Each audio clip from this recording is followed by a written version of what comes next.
ஏசல் நேயர்களுக்கு வணக்கம். இன்றைக்கு இந்த டாபிக் கதைக்க போகணுன்றது போக போகிறோம். இன்றைக்கி நம்ம பேச போகிற டாபிக் என்னென்னா, இப்போ சமீபத்தில் இந்த நிமிஷம் பேட்டி கொடுத்துட்ருக்கிறது பார்த்தீங்கன்னா, சீமான் அவர்கள் பேட்டி கொடுத்துட்ருக்காரு. அவர் என்ன சொல்கிறாருன்னா, எம்ஜிஆர் ஜெயலலிதா கலைஞரை விட ஒரு பெரிய தலைவராக யார் கேட்குறாருன்னா தளபதியை கேட்குறார். தளபதியை கேட்டு இப்போ பேட்டி கொடுத்துருக்கிறார். தளபதி ஒரு வார்த்தை கூட பேசாமல் அவர் மட்டும் பிஸியாகிறார், ஃபுல்லாக ஒர்க்கில் வேலையை பார்க்குறாரு. இப்போ இதில் வந்து நீங்கள் தெரிஞ்சிக்க வேண்டிய விஷயம் என்னென்னா, என்னுடைய தரம், என்னுடைய குவாலிட்டி வேற லெவல். நீங்கள் உங்களுடைய அது இவர் வந்து லோக்கல் அரசியல் மாதிரி பண்ணிட்டு இருக்காரு. லோக்கல் அரசியல் பண்ணுறாரு. லோக்கல் அரசியல் பண்ணுறாரு. இன்றைக்கு தளபதி மாநாடு முடிஞ்சோடனே அமைதியாக பொருட்கள்லாம் நடக்குது. ஆனால் அவர் மாநாடு முடிஞ்ச பிறகு சந்தைக்கு சந்தை, அந்த ஊர் சந்தையிலேருந்து 4 ஃப்ரெண்ட் கலப்பினிய 4 மீடியா, லோக்கல் மீடியாவோ இல்லை மெயின் மீடியாவோ கூப்பிட்டு சந்தைக்கு சந்தை தேர்தல் முடிக்கிற மாதிரியான மீட்டிங்களை கலைச்சி கொண்டு இருக்கிறார். இதனால் எனக்கு முந்தி ஒரு காலத்தில் சீமான ஒரு சின்ன ஒரு இது இருந்ததா. இப்போ அவர் ஒரு கூத்து நடிகர் மாதிரி, எவரை பார்த்தா தான் ஒரு கூத்து நடிகர் மாதிரி, காமெடி நடிகர் மாதிரி, காமெடி அரசியல்வாதி மாதிரி இருக்குது. அதை பார்த்தேன். எனக்கு என்ன இவர் வந்து சந்ததி காலத்திலேயே ஒரு முதலமைச்சராகவோ இல்லை ஒரு பாராளுமன்றத்துக்கோ ஒரு இடமும் போக மாட்டாங்க. எனக்கு தெரியுது. அதாவது லெக்சம்பராக்கள் இவற்ற உறுப்பினர்கள் எல்லாரும் உடைஞ்சு 4 பேர் தான் இருப்பீங்க எதிர்பார்க்கின்றேன். சீமானுக்கு என்று ஒரு தனி வாக்கு சதவீதம் உள்ளது. அது காரணம் தமிழ் தேசிய அரசியல் தான். அந்த தமிழ் தேசிய அரசியலுடைய பலம் தான், அவருடைய பேச்சு தான் அந்த பலத்தை கொண்டு வருகிறார். அதே சமயம் அவருடைய பேச்சு பலவீனத்தையும் ஏற்படுத்துகிறது. எதனால் என்றால், நமது வாக்குகள் அனைத்தும் தளபதியின் தமிழக வெற்றி கழக கட்சிக்கு சென்றுவிடும் என்ற அச்ச உணர்வு காரணமாக அவர் வந்து பதறுகிறார். ஆனால் அப்படி பதறும் பொழுதுதான் அது உண்மையாக மாறிவிடும். அவர் பலமான மனநிலையில் இல்லை, பலவீனமான மனநிலையில் இருக்கிறார். அவருக்கு என்ன பிரச்சனை என்று சொன்னால், இதுதான் இப்போ ரியாலிட்டி. இது எல்லா பிஸ்னஸ் இருக்கு, எல்லா லைஃப்லையும் இருக்கு. இப்போ தானே 15 வருஷமோ 18 வருஷமோ இருந்தார். புதுசாக வந்தவர்கள் ஓலவூர் ரசிகர் கூட்டத்தை வச்சுக்கிறவர் திரு வெளில போறாரு, பயந்துட்டார், ஏதோ வெளில போறாருன்றது அவருக்கு பதட்டத்தை உருவாக்கி விட்டது. 100% தன்னோட அவர் வசனம் ஒன்று சொல்றாரு. ஏன் பெரிய இவர்கிட்ட சாந்தியை விட மற்றது என்னது உதயநிதியோட பெரிய ஆளா, கருணாநிதியோட பெரிய ஆளா, நான் ஜெயலலிதாவோட 2 போட்டுட்டான், இவர் எனக்கு ஆளா அப்படின்னா கலைக்க வேண்டிய அவசியம் இல்லை. You do your job, whatever set coming, you know that is way. ஆனால் இவர் பதட்டம் அடைகிறார். இவர்கிட்ட மனநிலை டவுன் ஆகிடுது.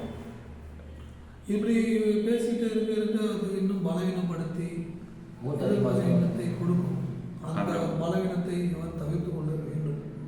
அவருக்கு இத்தனை பேர் அட்வைஸ் இருந்தாலும் அவருக்கு போடுறதும் இல்லை. அவர்கிட்ட பர்த்டே அன்று மனதாயமாக பர்த்டே ஹாப்பி பர்த்டே சொன்ன தளபதிக்கும் திருப்பியும் கதைக்கிறார். வேறு யார் பண்ண எதிரியாக தான் பார்த்துருப்பார்கள். இன்னும் எதிரியாக பார்த்துருப்பார். நான் வேந்தனுடன் வாழ்த்துக்கள் சொன்னார். ஆனால் அவர் அதையும் பொருட்படுத்தாமல் தன் வாழ்க்கை கதைச்சு கொண்டிருக்கின்றார். ஒவ்வொரு நாளும் அவர் மீட்டிங் வாங்கிக்கிறார். இன்னொரு அரசியல்வாதி ஒர்க்கை விட்டுட்டு 4 மீடியாக்களை போட்டு சந்தையாக கதைச்சு கொண்டிருக்கிறார். என்ன அரசியல்வாதி? அதுக்கு போய் உறுப்பினர்களை சந்திக்க தேவையில்லையா, இல்லை மக்களை சந்திக்க தேவையில்லையா, தண்டை வீட்டு போயில பார்க்க தேவையில்லையா? என்ன இது ஒவ்வொரு நாளும் பார்த்தா 10 மணிக்கு வாங்க சந்தையில் தேத்தோடு போகின்ற மாதிரி கிடக்குது. அவருடைய பேச்சு அவருக்கு பலவீனத்தை கொடுப்பது காரணம் மற்றவர்கள் கூட இருப்பவர்கள் சரியாக வழி நடத்தவில்லை என்று நினைக்கிறேன். அவர்களுக்கு சரியான பாதைக்குள் கொண்டு செல்வதற்கு வழி நடத்தாமல் தளபதியை பேசிக் கொண்டிருக்கிறார். இவர் பேச வேண்டியது திமுகவையும் பிஜேபியும் தான். சீமான் அவர்கள் திமுக பற்றி பேசினா தளபதி விஜய் பற்றி அது மாதிரி பேசினா அப்போ ரசிகர்லாம் கொந்தளிக்கலாம். சீமான் தாங்க மாட்டாங்க. எதிர்ப்புனையால வந்து விஜயால தான் விஜய் கம்முன்னு சொன்னால் ரசிகர்லாம் கம்முனுக்குறாங்க. விஜய் மட்டும் கொள்ளுட்டாருன்னா சீமான் தாங்க மாட்டாங்க. ஆமாம், பார்த்தீங்கன்னா ரசிகர்கள்ட்டும் அதிகம் தளபதியுடன் சீமானை ஒப்பிட முடியாது. சீமானவர்கள் அவர்கள் நடிகர் அல்ல, அவருடைய பேச்சால் தான் அவர் படிப்படியாக வளர்ந்திருக்கிறார். இன்று 3வது பெரிய கட்சியாக இருக்கிறார் சீமான் அவர்கள். அவர் தான் சொல்லுறார். இல்லை, உண்மை.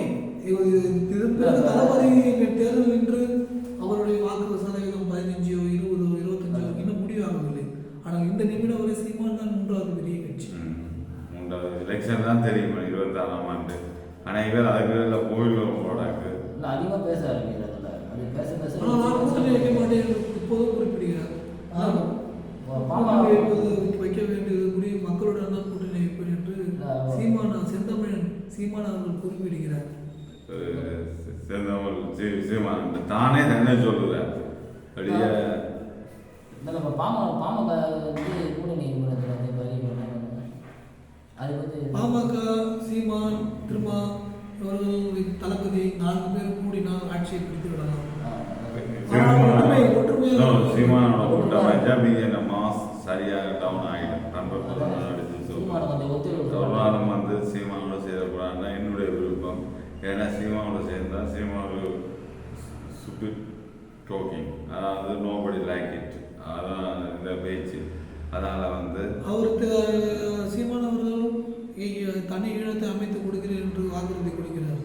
தனி ஈழத்தை அமைக்கிறதுக்கு வந்து தனி இடமன்று அமைக்க புறப்பட்ட இந்த தலைவர் பிரபாகரன் கூடிய ஒரு 6 போச்சு. இங்கே இருந்து 4 கத்தினோடனே தமிழகம் என்னென்று வரும்.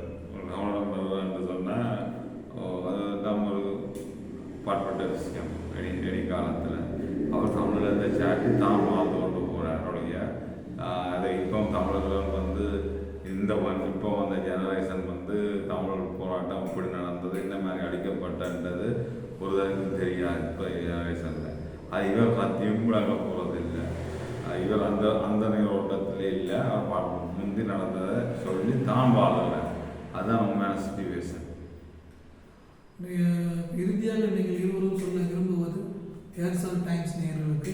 ஏர்செல் நேயர்களுக்கு நாங்கள் சொல்ல விரும்புவது என்னென்னு சொன்னால், சீமான் பிரச்சாரம் பொய்யான பிரச்சாரத்தை ஒருத்தரும் நம்ப வேண்டாம். அதாவது சொல்லுங்க. அதான் சீமானை வந்து சீமானை வாழ்த்து சொல்லி விஜய் வாழ்த்து சொல்லி அந்த மாதிரி பேசுகிறாங்க வந்து ரொம்ப இது தப்பு. அவர் விஜய் சொன்னதாக அவங்க ரசிகர் ரொம்ப அமைதியாக இருக்கிறாங்க. இல்லைன்னா அவர் ஒரு வார்த்தை விட்டாங்கன்னா சீமானை நான் சொல்லக்கூடாது. அப்புறம் தளபதி சீமான் அவர்களுக்கு வாழ்த்து சொன்னார், ஆனால் கமல்ஹாசன் அவர்களுக்கு வாழ்த்து சொல்லவில்லையே. அதுதான் நாங்கள் நம்ம வீடியோவில் நாங்கள் சொல்லிவிட்டோமே. அதனால் இந்த வீடியோ தெரிவித்து கொண்டு சொல்லி கதைக்கு வேலை இல்லை. கமலுக்கு ரீசன் சொல்லாததால கமல் வந்து இப்போ நடிகரை தாண்டி அவரும் ஒரு மிளகொத்தி பாம்பு மாட்டி மற்ற கட்சியை தான் தாண்டி விட்டார். அதாவது நீ என் எதிர்கட்சியில் அதனால்தான் அவர் பிஜேக்கு தளபதி சொல்ல விரும்பவில்லை. அதை நீங்கள் எங்கள் நேயர்களோ மற்ற நேயர்களோ அதை பெருசாக அடக்க தேவையில்லை. ஏன்னு சொன்னால் கமலஹாசன் சொன்ன வசனம் என்னென்னு சொன்னேன், ஒரு கை கமலா, ஒரு கை கமலா, மற்ற கை வந்து அரசியலாண்டு அதன்படி அவர் நடக்கவில்லை. அவர் வந்து எதிர்கட்சி தளபதியின் எதிர்கட்சி பார்க்க சேர்ந்தாலும் அவருக்கு விருப்பம் இல்லை. அதே நேரத்தில் வந்து நான் உண்ட வரவேற்கின்றேன். அவர் எத்தனை பட்டம் வச்சிருந்தார். இதில் அதை நாங்கள் குறிப்பிடணும் என்னென்னு சொன்னால், கமல் பல பட்டங்கள் வச்சிருந்தவர். காதலரசன், உலகநாயகன்,